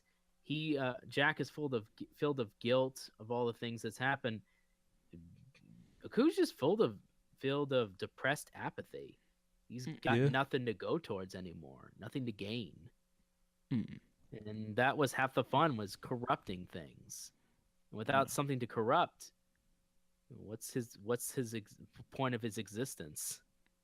Well, I will throw this out there and say that he can still corrupt, because I like how this previous episode that we're talking about is like a flashback. Was it what is the correct term for it? I mean, it was her basically because it's one of the new characters they introduced. Basically, these new characters, these new female characters they introduced. Basically, they're like these assassins who almost like the Deadly Viper Association from like how like Yeah. Kill Bill, like these group Yeah. of dangerous women. And one of them is Asha, who's voiced by Tara Strong, who's a big voice actor. She voiced Harley Quinn in the video games and a bunch of other stuff. And so it's her basically trying to look for Jack Okay. after he wandered off with the samurai ghost. And it's her meeting all these different people that he's affected, saving people, and how they're all, see him as a hero, as a friend, and if he's ever in need, they'll have his back. So I really wouldn't call it a flashback per se. It's more of her. Yeah, there's a term for it, and if you know it, please say. I mean, I guess you could say it's more. I guess for people who've watched the show for a long, it's more a recollection. Yes. Okay, that's perfect way to say it. of past events, that how many lives that he's touched over his years. I mean, Which is why I was happy of the thousands of different things they could have showed, and the samurai was one of the people. yeah. Oh yeah. Come on, man! Like if there isn't a scene by the end of the series with him with his old ass samurai blade doing the turkey chop or the Turkey funkadunk, Yeah. I'm gonna be upset. What do you remember at all 90s? Was that character, was he like way back in like season 1 or It Man, was season 3 or 4, if I believe. 3 or correctly. 4? Okay. yeah, I haven't gotten There was that only far. 4. Yeah, he was a later introduction, but it's one of my more favorite episodes of Jack just kicks the he's all talk, but he actually doesn't know really how to fight too well. He's like And so it's an episode of humbleness. he's like Hercule from Dragon Ball Z. Okay. Pretty much. Yeah. So what do you guys think about the new female characters they introduced? What do you think about those characters? Oh, great. Great. Because this is spoilers, so we're talking about spoilers. So anybody who hasn't watched the current season, we are going to talk about spoilers. Now, do you think that he defeated those women too easily? Or, I mean, do you think it was a great... No, I mean, I actually think they did it appropriately. The first time he meets them all, they had numbers and they caught him completely off guard. right. It is completely understandable that he was completely ill prepared. They were outnumbered him and were ready to kill him, and he basically, with skill and luck, he was able to barely evade them. Then he licked his wounds, and then he got the upper hand, and in a group they stand a chance against him and kicked his ass. But one-on-one, showing in that next episode after that, showed that in a group, when push came to it, they didn't have the 50+ years of experience. Right. I mean, That that's is true. They didn't have like 50+ experience. One-on-one, they were easy kills. I think that's also very important. We should point out that his guilt, his PTS guilt, is one of the most fascinating things about the show. And that he does have guilt about it, and when he like supposedly kills pretty much all of them, he just a bunch of murder of crows. Very nice. He's a murder of crows. Like, murderer, you're a murderer. Shut up. They chose their path. It's not my fault. Right, because that's he talks about, because he has this vision of his older self talking to him, about how that was like the first human being he's killed, because he's only killed robots. That's the only thing he's ever killed before. And there's a flashback, I believe, in the same episode where he's looking at his father, who also kills people. That his father Great was episode too. Incredibly brutal way. That was a great episode in my opinion. It man. was. Like all of them are great. What am I talking about? Does anybody have a favorite episode so far? Shit. Probably one of my favorites was the introduction of the girls attacking with the rain and the temple and the shades of color and the environment, and his final stand in the tomb. That's probably one of my favorites. And the imagery of the wolf fighting against the lions is the metaphor of him fighting against them, and both of them seem wounded and dying. And I hope that That's wolf probably comes. if I had to pick a favorite so far. Okay. or at least what I think is one of the best so far. I mean, they're all great. I'm really pushing myself to even say that, but that would be my favorite so far. That or the one where he's inside the giant creature. That was actually really fun. Oh yeah, that was really great. So what about you, 90s? You got any like favorite moments, favorite episodes? What? No, I gotta agree with Dusk, man. Like that because that was the moment where I realized, like, man, Jack is back. Like, what was that, Yeah. episode 2, I think? Yeah, episode 2. Yeah, it's like, okay, episode 1, it's like, okay, they released it good. Let's see what happens on the second episode. Are they gonna continue it? They continued it. He rushed out from under that what was it, a robot? Yeah, a Like robot a metal shell. husk of the robot. Exactly. He rushed out from there. He's looking back behind him. That scene alone just kind of just gave me chills. Yeah, and it seems like the animation is much improved because it's so many Yes. years later, how the animation's gotten so much sharper, so much just tighter, and you see more definition. You see with his because he has his shirt off, you see more definition of his body, his abs and stuff. But I also like for the first time I like Jack's sense of humor. It's so off-putting though to see Jack's sense of humor. In the previous series, they kind of had to keep him as this kind of stoic samurai. I like his really kind of awkward sense of humor. Like the one point where he puts on like that beetle armor and he's like, "I like the fur on the back." Oh, He just says Trying to it make absent-mindedly, conversation. and she's like, "It looks awful," and he looks sad for a second. Then he's like, "Well, coming from you, that's a compliment." Yeah. So I just like his awkward. He doesn't really talk to people much, so it's kind of funny, but it's kind of innocent humor. He doesn't mean much by it, yeah. but it's something to keep him sane. Oh man, he needs it. Yeah, oh boy, does he need it. That's why I'm glad they gave him a nice. Do I want to call her sidekick? Female protagonist to join along with him. Do you like? Do you guys at all like her transformation throughout the show? I mean, throughout the season. Yes, I love it because one thing I did on the newest episode, they showed that she was actually wearing her burnt skin. That wasn't an outfit. She scrubbed her skin off. Right. And I'm like, what the fuck? That was brutal as a child. I thought that was just like a skin suit, or that she was just always born like that. Yeah. I mean, I thought they just wore leotards or something. Yeah, no, yeah, that shows the abuse that she went through. I wouldn't have liked her transformation if they weren't so particular right from the first episode of their introduction that she was going to be different. right. I thought, From the moment of her looking out and seeing the world, from the moment of the abuse, from the moment of like, are you weak?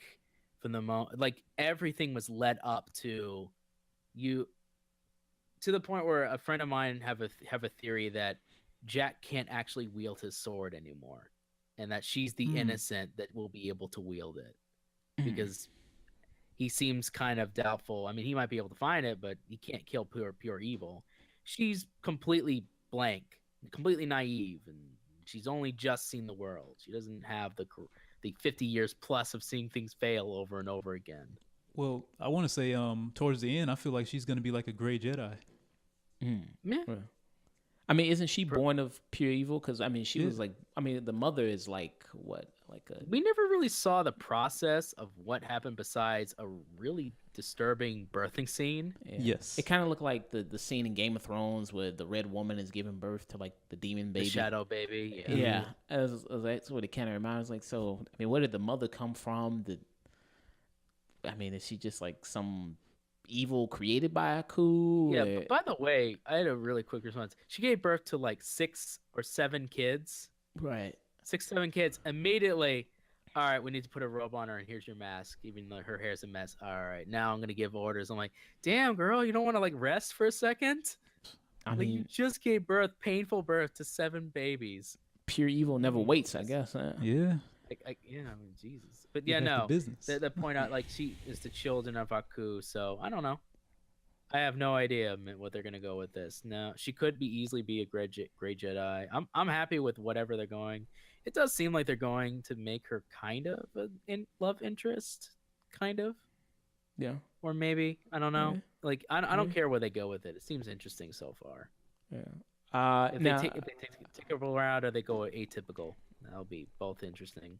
just like a final thing. Now, it seems like all the people that Jack has ever touched in his life. Now, do you think all those people are gonna amass together, and then Jack is gonna be leading that charge with every single person he's helped? Him or the Scotsman Yeah. Yeah. Because the Scotsman, ghosts. he said he wants to go find Jack.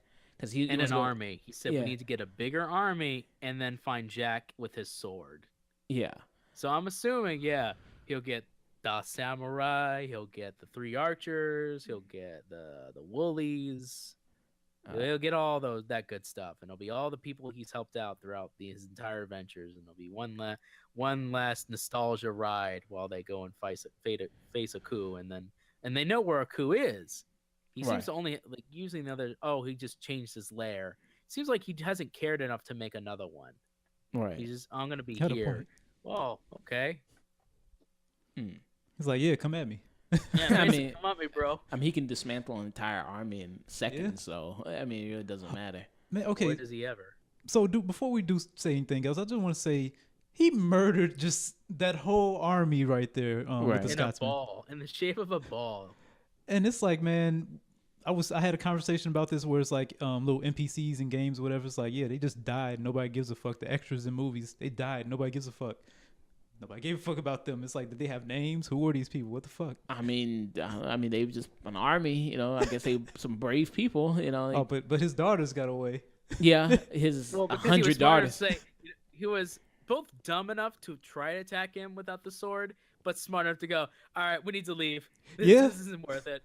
Yeah. I was wrong. I was horribly wrong. You need the sword. Oh man. And then the Scotsman came back as a Celtic force ghost, which was cool. Yeah. Talking shit before he died though. That was beautiful. Oh yeah. Oh, he gave him the best run through of exactly what is wrong with a coup, and a coup just in the end be like, man, I lasers. All right, I'm still bored.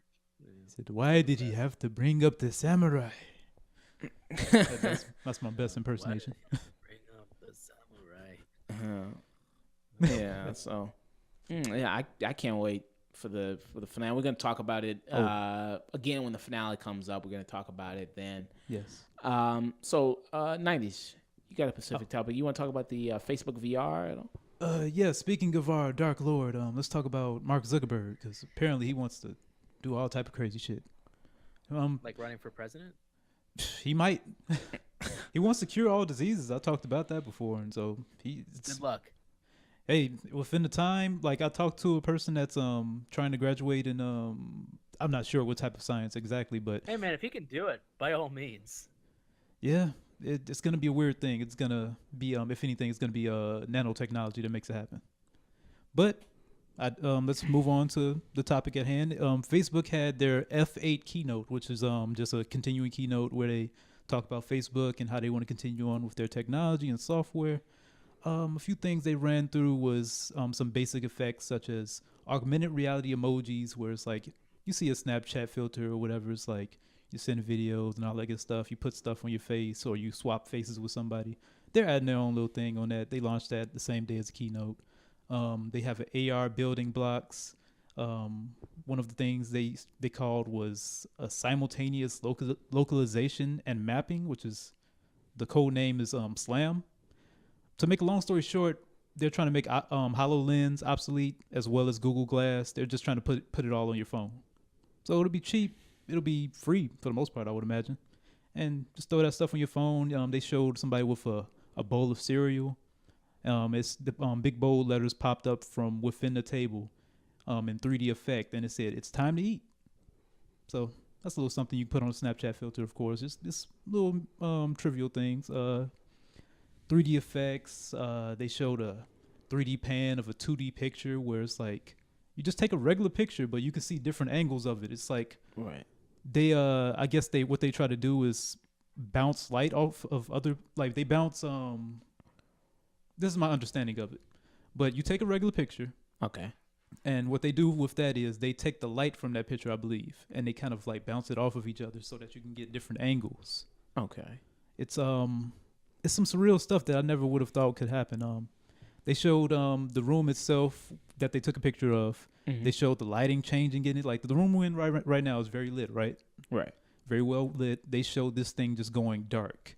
They showed it being filled with like bouncing balls, Skittles, whatever. It's like, it's I guess it's very simple once you think about it, but it's nice that you can do that stuff. It's gonna be new young generation doing all type of creative stuff with this thing.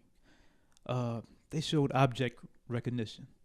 They showed like steam coming from a coffee cup just because the camera recognizes that there's a coffee cup in front of you. They showed a rain cloud over a plant. They showed an info card on a bottle of wine because it can read the text on the bottle. It can tell you like, oh, this came from a Olive Garden from, I don't know, some Paris country or some state or whatever. Yeah, I don't know anything about Paris people. But anyway, there was a tower top defense game where some kids just slamming their hands on the table in a waiting room. You're gonna see some kids playing this game. And you're gonna be like, what the fuck are they doing? Somebody get their parents. Right. They're just gonna be slapping invisible creatures, looking at their phone or whatever.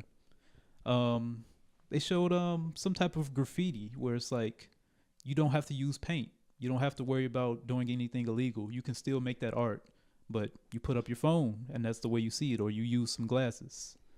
Right. So you use the glasses and then you just motion like a spray can. Yeah. Like Okay. they never actually showed it in motion. Now that I think about it, but I can imagine they can do so many different things where it's like you can bring in your own tinsel or something like that or whatever. But this sparked my thought on a little bit. I still have more to go on, but I can imagine Banksy doing something like this where it's like an art gallery and all you need to do is put on some augmented reality glasses to see it. Right. That actually does sound kind of interesting. It's pretty amazing. Yeah. But how much would be the glasses? Fair enough. Yeah. If according to Google Glasses, it'll be like $2,000, I think. Wow. But we'll get to that later on. Let's finish this off so I can read off everything. Okay. Because Facebook, I would imagine they want to make their own glasses. Right. They didn't go into detail about it. So they have a camera software that can recognize dogs, people, items in your house, your joints as you move them. You can actually erase whole items, people, or whatever, just out of a video. They showed somebody parasailing. Somebody was taking a video of the ocean. It's like, oh, it's such a beautiful ocean. Oh, that guy's parasailing. He just ruined my my video. They just cropped his ass out.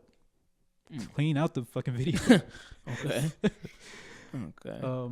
They have a frame studio, a little something simple. If you know how to draw, you can make borders around your pictures. Now, this is all stuff that you're going to put on Facebook. They're trying to compete with Instagram and all this other stuff, Twitter and everything. AR studios, they have real-time face tracking, scripting and masking for facial animations. And like they showed a guy with a space helmet on. It followed his face as he did everything. For a person that we know, Nick Diaz, I told him about this. I'm like, hey man, you can finally show your face. Right. You can put a mask on. Do all type of facial animations. Do this crazy stuff. Right. You gotta be a rock. Yeah, Nick Diaz, a person that we know, friend of ours, friend of the podcast, real good guy. Looks like a donkey. So yeah, I mean, that'd be awesome to see his face, and finally just roast his ass in front of everybody. That'd be great. Well, he'll have a space helmet on, but that's besides the point. But a few more points, make it real quick. Another thing, they track hands and skeletons, but that's more the same. So Facebook Spaces, the last thing I'll be talking about. Mm-hmm. This goes my territory a little bit because I don't care about AR as much as I care about VR. What is AR?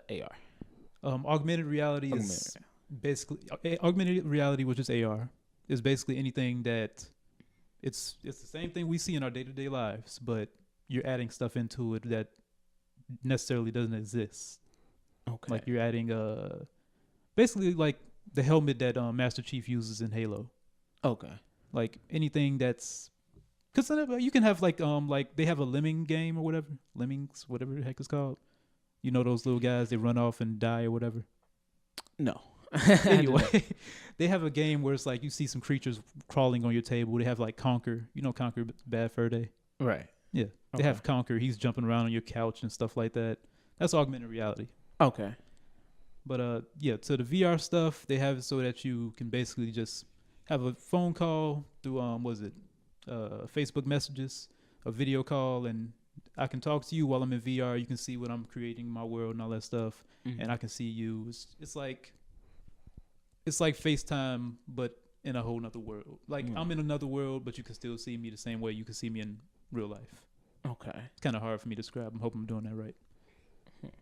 And yeah, that's all they got. And I guess one more thing would be they have a new AI or whatever that's called N.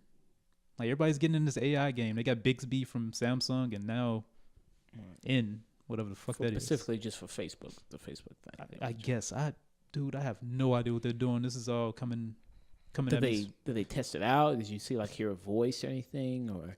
No, not that I saw. I went through the short version of the keynote. I didn't want to watch the whole 2-hour thing, but from what I've seen, they didn't show off anything. They just showed I didn't hear a voice or anything. They just showed that it will work with delivery.com. Okay, so do you think that this is trying to appeal to kids social media wise 10, 15, 20 years from now? Yes, it's going to appeal to children. This is going to be their new way of communicating and all that stuff. It's like the face swapping thing. Like that caught on pretty well. And who was the person that or the face swapping thing? Yeah, was that Snapchat? Yeah, Snapchat. Yeah. Yeah, that caught on. It had its time to shine. I don't know if people care about it anymore. Yeah, people still do. People still you see photos. People face swapping birds and their pets and shit like that. Yeah, and that's I guess you can qualify that as a form of augmented reality. It's kind of a weird technicality, but it basically is. Okay. I mean, this doesn't sound like something I'd be interested in personally. Well, this is everything I say, everything I bring up on this show is going to be about the future. Right. And this is going to be our children, man. This is what they're going to grow up with. This is going to be the way they conversate and all that stuff. People are trying to say that our language might even change. We're going to talk with emojis. Nah, that shit ain't happening. I want this shit to happen. Dude, we might go back to symbols. Okay. One way or another. I don't know if it'll be emojis, but God help us. So, Dust, what do you think about this whole Facebook VR thing? Huh? It's an interesting novelty. It is. And other than that, that's what I see it as, is novelty. There could be interesting applications in the future, but it's hard to say. Okay. And to finish off, I just want to say there was a movie I've seen recently, and it kind of tied in with this, so I feel like I have to bring it up. Mm-hmm. It's called Let's Be Evil. Let's Be Evil. And they were in the movie. They were talking about, the education system has failed or whatever, and it's a weird way of doing it. The movie kind of sucks. I'll just say that right off the bat. Okay. Would you see it on Netflix or something? No, yeah, Netflix, exactly. I'm sorry. I thought you meant theaters. But yeah, it's a IFC film, whatever, one of those subpar films. I'm sorry to say it, but okay. To make a long story short, a woman gets a job. She has to watch after some kids as they're learning to use different AR technology. It links up with your neural links, which is another thing that Elon Musk is trying to work on because he's afraid of AI. He's trying to make us smarter. Mm-hmm. So through these neural links and the AR, these kids are getting fucking smart as shit. They're just over here flipping their hands in the air, making all type of gang signs and everything. Okay. And they play a trick on. I'm just gonna spoil it because the movie kind of sucks. Mm-hmm. They play a trick on everybody, because it's 3 adults there. They play a trick on all 3 of those adults to the point that they kill 2 of them, and the last one, they just keep her in an endless cycle, just fucking with her mind. These kids are highly advanced through this AR technology. I don't want to say AR technology, but they're highly advanced to the point that this technology has been integrated with them. Okay. And I just want to say that, like I said, this is the future of things where it's our kids will have to deal with this. So do you think this will lead in? Because I remember we was talking about Ghost in the Shell last week. We did a movie review for that one. And in Ghost in the Shell, we talked about there was the thing how these people in the movie are enhanced cybernetics. Yeah. Now, do you think it'll be a thing where there's an enhanced cybernetic just directly implanted in our brains, where we can have that access to that information directly? Well, here's the thing. With this movie, it was just a neural link because it's just regular glasses, right. But it has what was it, light strobes or whatever that can transmit to our brains, our brain neurons. Okay. And that's very plausible is the word I'm looking for. Plausible. Yeah, that's very plausible. That's something that we can make. That's legit. That'll be more likely to happen because nobody's gonna embed stuff in them. They want to be able to take it off. Right. That's a good point. Unless they don't give a shit. Yeah. I mean, the populace, really? Because people are... the populace, individuals, sure. Yeah, individuals are already doing the RFID bullshit. I mean, think about if people could access all information all at once. You don't have to, learn Chinese. You could just automatically have it uploaded to you, or a language or any skill set, be a pilot that you wanted. See, that's if you want to jump on board with Elon Musk, head to Mars and all that stuff. That's the stuff he's going for. He wants to make us hyper intelligent. Was it cyborgs basically? No, not cyborgs because it's more implanted, like you said. What's the word they use? They use a certain word, but don't worry about that. Okay. All right. Well, I guess just wrapping things up now. Any final thoughts? Anybody? Final thoughts. Listen to that Kung Fu Kenny. Okay. All right. Anything from you, Dust? Watch Samurai Jack. Watch Samurai Jack. Okay. And play Persona 5. Play Persona 5. Don't play Mass Effect Andromeda. Or if you must, wait till it's about $15. Okay. Okay. Yeah, no, it's not worth it. All right. So I guess that's it for this show. We're gonna come back next week. I think I'm gonna see Free Fire tomorrow. That's the Armie Hammer, Brie Larson film with Charlotte Copley in there. It looks fun. I don't think I care about that one. Like I didn't catch my radar. I don't know. I mean, we call my is Brie Larson. There's something about Brie Larson in the 70s. They do some great stuff with her hair. I don't know why, but her hair just looks fantastic in it. I got it. I mean, it's just her in the 70s. Something like with King Kong. I was talking about that. Okay. Got that Farrah Fawcett just hair. It's just great. It's pretty amazing. Go ahead. No, go ahead. No, I was just gonna say, like, why don't I know about this one? I haven't seen a commercial or anything. It's not a huge release. It's not a huge thing. I've barely seen any TV spots for it. Okay. It's not a big movie. But I was thinking about checking it out, and I'm also gonna watch Your Name. I'm gonna watch that. I'm gonna also come back, and I know you watched it already. Yes. So me and you can talk about it. Can't wait. Yep, next week as well. Might as well, and we might also talk about Battlefront 2. There's a trailer that came out. We couldn't talk about this show. The show's kind of stuffed already planned. Yes. So we're gonna probably come back and talk about Battlefront 2. They did a trailer for that. And yeah, just just maybe come up with some other stuff throughout the week that we're gonna talk about. So just to have a good sign off here. If you want to always get in contact with us, you can do that through email at The Afternoon Tune, on Twitter at The Afternoon Tune, and always on Facebook. Check us out at The Afternoon Tune as well. 90s.